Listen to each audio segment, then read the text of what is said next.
let's close 2021 and usher in 2022. We're talking about the state of the nation. And at this point, let's look at exactly what has been going on when it comes to inflation and the Kenyan shilling standing against the dollar, because that's exactly what will inform exactly how we open at 2022. Let me begin on that inflation trend. And what we do know is that we did close 2020 at 5.4%. Fine. And then we crossed now when we're looking at a 2021 just on quarter by quarter analysis. You would like to see that 2021 was a bit higher than other quarters. If you can actually look at that, then you will see that 2021 has been on a high as well, just about 6 point something on an average. That's exactly how we've closed 2021, with the biggest one being 6.86, just points shy of that dreaded 7.25%. Good. And then when you look at exactly how the shilling has been trending against the dollar, we do have that from January all the way to September 2021. The biggest one is that in the fourth quarter, yes, 113 has become the new normal now. But what is interesting is if you go back all the way to 2020, even when we were within the coronavirus pandemic, we never saw these levels. But again, what is astounding is that we are still held back. The Central Bank of Kenya has not really rushed to the repos market just to correct the shilling standing against the dollar. So the question being, is that the way we're going to open 2022? And what is leading all to that? Abraham, let me begin on that Kenyan shilling standing against the dollar.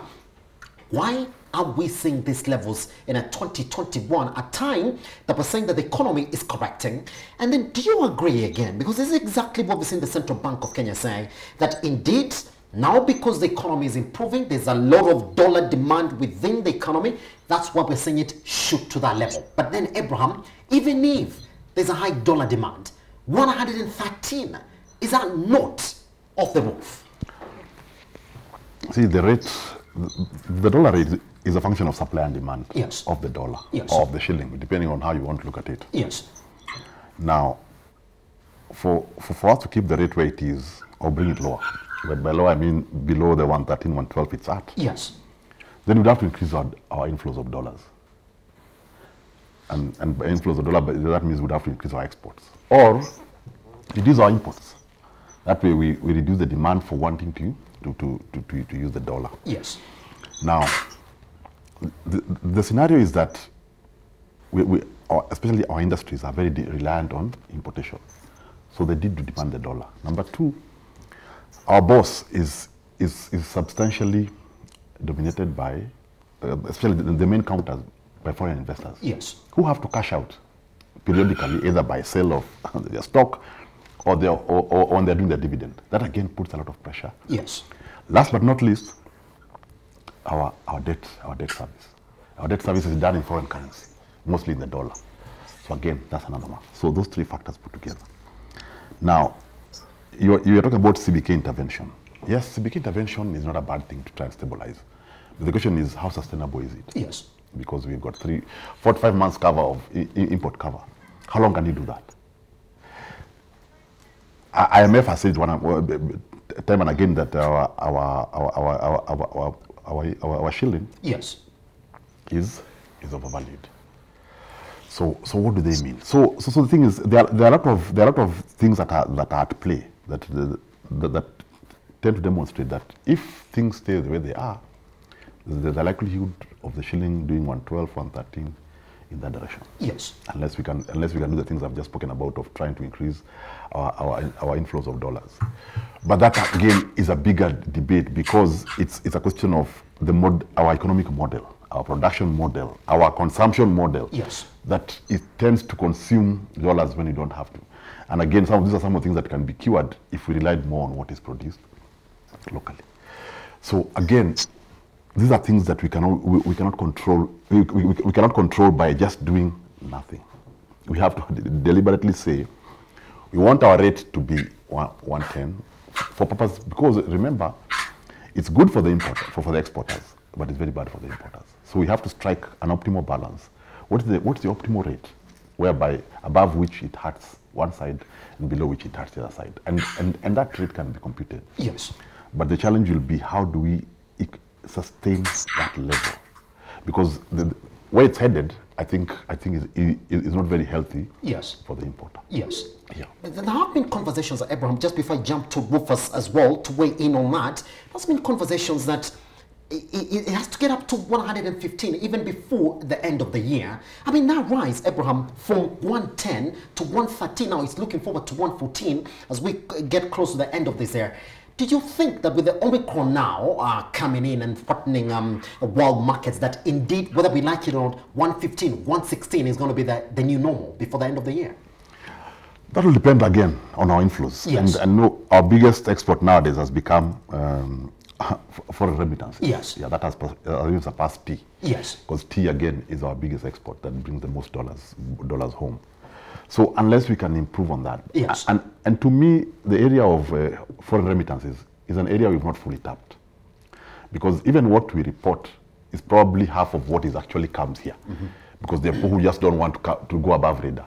So what if we made it so simple and we ease the tax regime around it, we ease the compliance regime around it, so that sending money from wherever you are to Kenya becomes so easy. Yes. And we even go further and give our brothers and sisters who are out there, yes, certain breaks to incentivize them more, instead of putting their money in those foreign accounts there, to put their money home. Yes. Because clearly that seems to be working very well, despite the very onerous regimes that those people have to go through, especially the ones who are coming through the front door. Yes. Because most of it does come to the back door. Yes. But it comes here anyway. So could it be the case that that is what is actually stabilizing our dollar without any formal intervention from the government? Yes. So I think a deep dive is done, and CBK has all this data. Yes. And they can and they can craft a good monetary policy around this reality, because again, remember, there's always a correlation between interest rate, domestic interest rate, and the exchange rate. Yes. Because when interest rates are very high, like Kenya I think would qualify as high, the ideal situation is that dollars should be streaming in, because they should be coming in, take advantage of that high rate, and vice versa. But again, interest rates also, we will find that they go in different directions with inflation. So all those things, and again, all those are components of the monetary policy. So to me, in closing, I'll say, let's craft a monetary policy that takes into consideration all these realities. Yes. But driven by certain objectives. What is it that we want to achieve? Do you want to achieve jobs? Do you want to achieve a good exchange rate? Do you want to achieve high interest rates?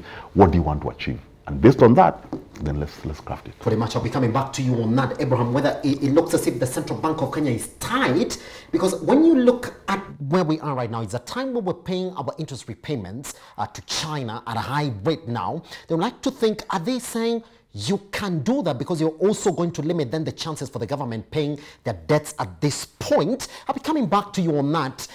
Rufus, let's talk about the Kenyan shilling versus the dollar.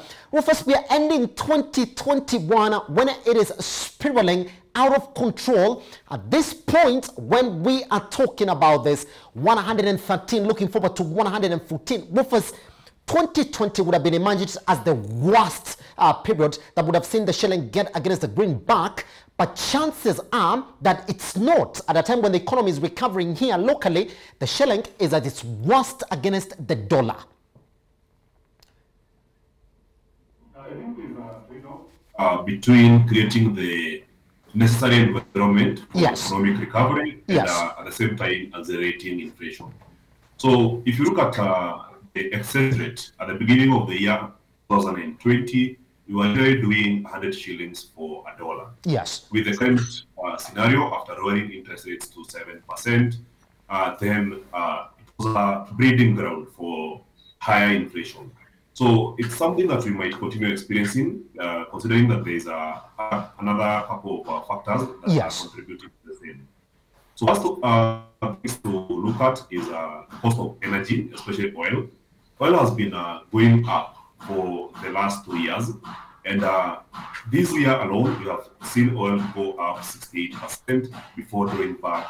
I believe it's up about 44% in the international markets. Yes. So with this being a basic factor of production, it has really pushed the prices up, And Kenya being a net importer, meaning that we import more products than we export, then there's that part of imported inflation. Yes. So it's not something that is can be isolated to one particular cause. There's four factors that have been contributing to the high inflation. Yes. So the currency losing value against the dollar is based on a pool of factors.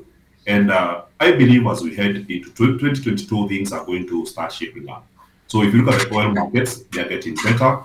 At the same time, if you look at cost of shipping, it's generally improving a bit.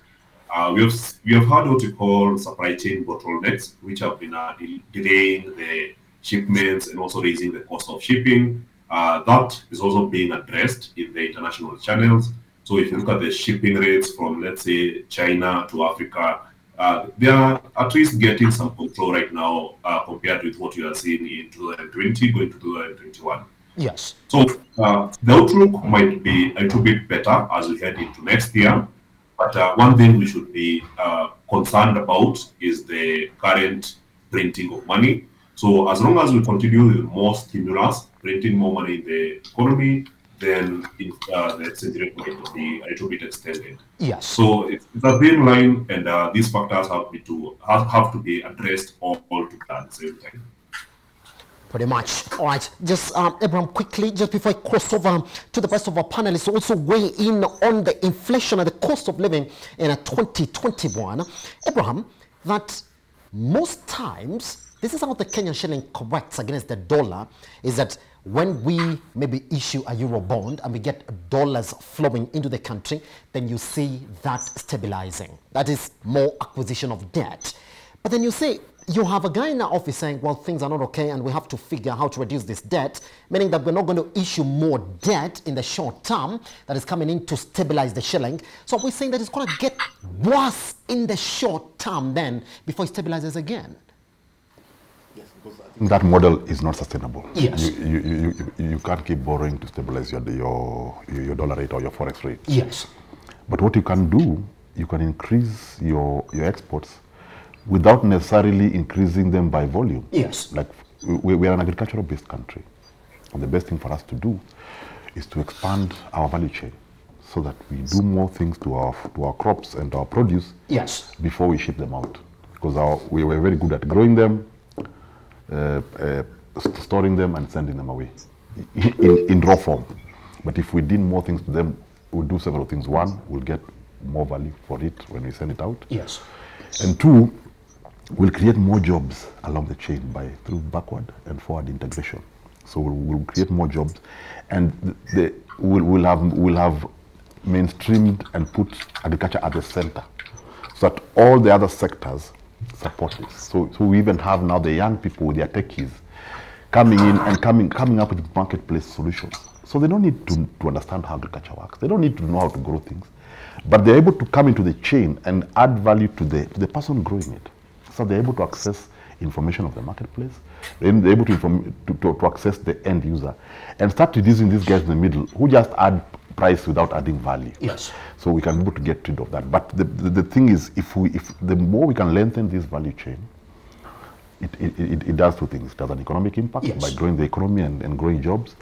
And it has a financial impact, because when you export it, then you're probably getting 3, 4, 5 times what you would have gotten. So you have more dollars streaming in without necessarily even growing the volume, yes, probably even by decreasing the value, the volume, sorry. Pretty much. All right, now let me cross over to Tommy Brendel this morning as well. Now, Tommy, even as we talk about the Kenyan shilling standing against the dollar, I mean, inflation has also been hitting Kenyans in 2021. I mean, that's when we were crying the highest about the cost of living. I mean, we saw the government actually get into even fuel subsidies that were threatening to even send that inflation higher than we saw it in 2021. Tommy, let's talk about that. There's a time when the country is going through some of the economic measures that President Uhuru Kenyatta put in place just to, I mean, lessen the hit that Kenyans were feeling out of the coronavirus pandemic. Tommy, do you think that some of those policies or those economic measures the president at once have been quite effective in putting inflation in check? He's made an effort. More could be done. but a lot of things are beyond his control. Yes. So like now there's a maize shortage, which affects the cost of flour, which adds to the inflation. We've mentioned the cost of importing petroleum, which is rising. And yes, those two are just a few. There are many others. Yes. Yes. Pretty much. Tommy, so somebody's going to ask you as well. I mean, when you look at exactly what is specifically done, so the ones that are supposed to address the lives of Kenyans, and I would like to tell you this, the biggest decision again that we saw in 2021 is when the courts stopped KRA from adjusting the prices of specific commodities as per the annual inflation rate as provided by law. Tommy, did you support that? Because at the same time we were talking about the economy not performing and collections dwindling, we were stopping KRA from adjusting cost of particular commodities as per inflation rate.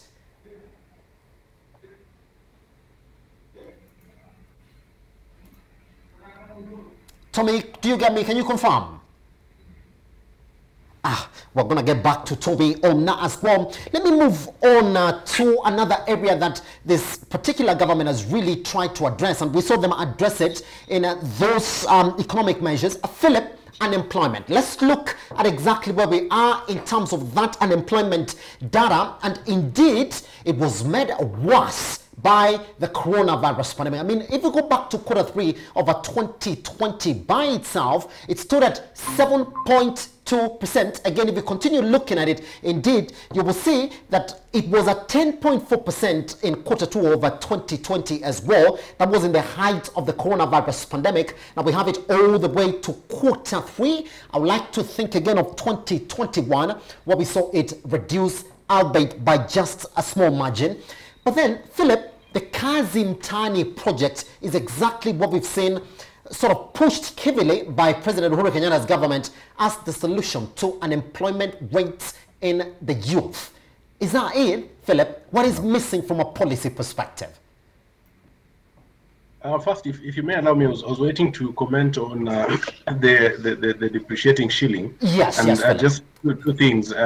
What that has, the effect that has on the country. Yes. Number one, because most of our debt is dollar dominated, it means that as we are repaying and as the debt continues to accumulate, we will be paying highly because that has to be calculated against the value of the shilling. Number two, because, and I think Rufus mentioned this when he talked about oil imports, we are an import-dominated economy, yes. Unfortunately so. So because we are importing more, that means that we would have to pay more for the imports. Yes. And even on, if we are to consider exports, most of what we produced or we produce now is reliable on inputs that are coming from without the country. That is on the depreciating shilling. Yes. When we talk about employment, and you've mentioned Kazi Mtaani, this again is one of those projects that appears appealing, and you'll talk to people who have participated in Kazi Mtaani. They'll tell you we have received some cash. We can be able to buy some food, but this is not a long-term solution to unemployment. This is a band-aid that this administration will go away. The next that will come will probably do away with Kazi Mtaani. Just like the Uhuru Kenyatta administration did away with Kibaki's projects. So unemployment cannot be sorted out without looking at the entire economic environment of the country. It's not just about government providing jobs. When Kibaki was coming into office, he talked about 500,000 jobs in 2002. Whether he achieved that or not should be determined.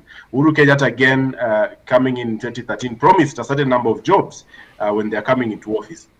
So a government that promises a number of jobs without promising an environment that would enable employment to thrive. Because we are not just looking at government as the only employer. You have private enterprise. If private enterprise is not enabled to employ, then a government can employ all it wants, but that will just contribute to us shooting up the wage bill for no reason. Yes. So if we have to tackle this unemployment issue, we must look at the economy as a whole. We must look at an environment that enables private enterprise to thrive. So government should be an enabler of the economy. Government should be an enabler of private enterprise. But as we are now, government is stifling private enterprise. Companies are closing down because you have too many restrictions. You have too many regulations that seek to close down businesses rather than to enable businesses thrive. Simba. Pretty much. All right, let me cross over to Collins this morning as well. Collins, unemployment. The stress looks as if the biggest solution to unemployment in the country for this government is especially through the Kazi Mtaani project that is really geared towards making sure that youth have a job, a source of income. Is that it? Should we say, yes, they've done good? Or as we start 2022, we should say, maybe the Kazi Mtaani program is not the magic bullet to unemployment among the youth in the country? This government promised 2 million jobs when they get into office. Yes. They did not even create jobs for the youth. We saw a lot of appointments going towards the old, and I don't have any problem with the old. Kazi Mtaani or Kazi kwa Vijana, Pesa Mashina, all those things are just unsustainable projects that the government comes with. I think the solution towards unemployment is the business environment. Just make the environment to be conducive for SMEs to be able to mushroom and grow. Yes. Make the environment to be conducive so that a young person who has graduated does not have to look for a panga to start making the culverts and I don't know, to start slashing in their village. Remove the over-regularization that we have. Make it easy and accessible for people to access seed capital fundings. Make it easy for the licensing procedures. I don't know. You have to get certification from all those many authorities. Make it easy for people, for young people who that they don't have to start earning and start thinking about paying loans that they have with HELB or whatever kind of entities. Make it easy for young person to be able to innovate ideas and to be able to grow their ideas in this country. You see, for instance, when we had COVID come in 2020, we had a group of young people from, I think, Kenyatta University, innovating oxygen plants, innovating hospital beds. And the government promised a lot of things for those young people.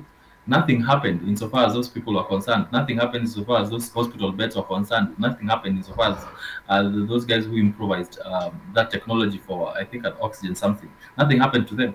I mean, the government has not been able to create that environment for young person to be able to create and imagine ideas that the government can support them to see the implementation of those ideas. We have a lot of brokers in between the young person and their success. And so before we weed out with these people, the middlemen that we have between the success of the young people, unless we weed them out, these solutions that the government keep coming up with, they're just near reactions that are not going to be sustainable to empower the young person. Yes, pretty much. All right, now Abraham, let's close then this conversation this morning, but just to sort of weighing in on exactly how 2021 has been, especially for businesses. Abraham, we're closing 2021 at a time when the NSA just the other day released a report that shows that 80% of the actively trading counters on the NSA are yet to get back to their 2019 levels. So this growth that we're talking about, could we use NSA as an indicator and probably say, maybe let's wait for 2022 for us to start saying that things are getting better? Because the general sentiment is that we're ending 2021 on a high, but our market is showing different. Yeah, I think, yes, you're right. There's that disconnect of information, yes, from certain touch points. Yes. And those touch points should be talking to each other. Yes. But the only explanation to that is that they're using, the information they're using is deficient in certain areas. Yes. And the deficiency comes from the fact that on the ground, there are SMEs, there are businesses that are not documented, that are below radar, that are not registered by, yes, by design. And these businesses and people constitute a substantive chunk of the business community. To an extent, so that's why sometimes when you're doing your modeling, and I was on a show here, I was saying the same thing yesterday, you'll do your modeling, by the time you get your coefficients or your indicators, yes, they are completely disconnected to what is on the ground. So that can only be a deficiency of information. And again, if they are not documented, so we must improve our model in terms of how do we impute the value of the underground or the dark, yes, the dark world, the dark business world. It's dark in the sense that they're not in the light, but not dark in the sense that they're doing anything bad, just that they are not in the radar. But they seem to be driving a lot of things, and that's why sometimes, and maybe that's the secret of our resilience, because when you look at our indicators, we are doing badly, we are in negative growth, but there's cash. But I agree with one of the panelists that said, you see, the ultimate indicator is how much money do we put in people's pockets. Okay. Because it's only then, because when you have money in people's pocket, people start demanding for things. When they start demanding for things, we start growing our industry, and the production processes start coming up, because we have to produce for this demand. Yes. And when that happens, then we put more money in people's pocket, and the cycle starts again, and goes and spirals bigger and bigger and bigger. The same way, when we were digging ourselves in the hole, it was the same way, where we were reducing the capacity to produce. There was less to be produced, they were sending people home, then there's less demand, and then we are borrowing out. So we have to do it the other way around. Yes. And I think we should be out of the woods. Pretty much. All right, Tommy Brendo, give me your last sentiments this morning as we usher in a 2022. What must happen on the alley in a 2022, Tommy, for us to say, well, we are heading in the right direction in the electioneering period? We're not heading in the right direction, and even though COVID is a huge factor, there's still a lot more that can be done. Talked about Kazi for Vijana, Kasafo was there, those kinds of schemes that are temporary. We need something more long-term. One thing I notice is when you go to the government, think about like when you go get your ID, there's a guy to take each finger, each as a separate person. So, and then we talk about our bloated expenditure of government. We need to make government more efficient. Yes. With the money saved, we pump it into SMEs so that SMEs can actually create more jobs for people out there. Streamline the process in getting a business application. Yes. If you know any small business owners, you know the battles they have with Kanjo. You're being shut down or being harassed because you don't have a fire extinguisher. You don't know what the process is. You go there, they're not well documented. It's like, it's a secret what is required. Whereas if they were a little bit more transparent, then you know exactly what your cost of business up front is. Pretty much. All right, let me bring in a Collins at this point. Collins, what must happen in the alley in a 2022 to be a proper indicator that indeed during that electioneering period, everything will be fine with the Kenyan economy? I don't know if I captured your question well. You were asking what must happen in 2022. Yes. I think there's not much that we can do now unless we sensitize the citizens insofar as the elections are concerned, so that we don't scare away the investors come 2022. And again, I think the government should be, through the Ministry of Health, should be gearing all its efforts towards vaccinating as many people as possible, not scaring people from vaccination and saying if you don't get vaccinated, you will not access the government services. Vaccination is optional, but then they should simplify it. When you go for vaccination, they just ask you which one do you want to be vaccinated. I don't know if there's been enough information on to people insofar as these vaccines are concerned. Yes. I don't know how much information the Ministry of Health has disseminated, more so to the people in Mashinani insofar as these vaccines are concerned. So I want to see a lot of people get vaccinated so that whatever new variant comes next year, we are able to have that immune against it. And again, towards our election, we want to see issue-based elections. We want to see a platform whereby we engage these leaders on what is their potential insofar as what they've been able to do, their track record vis-a-vis their potential to do what they are promising to do, so that we don't scare away investors and so that we have immunity as a people to be able to withstand the new variants next year. Those to me are the biggest things that if we do them right, the rest we can just live. We hope that the Ministry of Finance or the Ministry of Treasury will see light and to be able to steer this country to the right direction. Pretty much. All right, Philip, let me also get your sentiments. I mean, from a governance perspective, because governance will come under the spotlight, Philip, as we get into 2022. What do you what does need to happen, Philip, for us to say 2022 will still be a recovery year for Kenya's economy, as opposed to wait, let's get done with the election? I think foremost, what should change is us electing proper leaders, Yes. because as John Maxwell says, and this is very true, that everything rises and falls with leadership. If we got good leaders in office, we just need a nudge in the right direction Yes. for us to change the trajectory we are on. When you're talking about the economy, I think 98% of new businesses that are being opened today are those that are being run by money launderers, people who are genuine and people who are making their money in genuine ways do not have, the muscle to begin new businesses. So we must decide to change and then take steps towards towards the direction that we want to go. So we must begin by electing good leaders. We must also begin by changing ourselves, because we are very bad-mannered people as a country. And as much as we are calling out the leaders we elect, we are very bad manners. So if we do not change those bad manners, let us not think about the country changing on its own. And I wish Kenyans a very wonderful year in 2022. We shall overcome this pandemic and whatever variant will come in 2022 and thereafter, because many more will come. Pretty much. All right, Rufus, let me also get your closing sentiments. I mean, we're closing 2021 at a time when 80% of the listed companies on a local books are yet to get to their pre-COVID levels. Rufus, what must happen again in 2022 for our markets to correct? I would like to say that. I would say that first of all, we need to address the cost of doing business in this country. Yes. So I know there's a good number of panelists that have literally said the same, but I'm going to repeat this. Reduce the cost of doing business. And key focus, let's look at power first. The cost of electricity is very expensive in this country.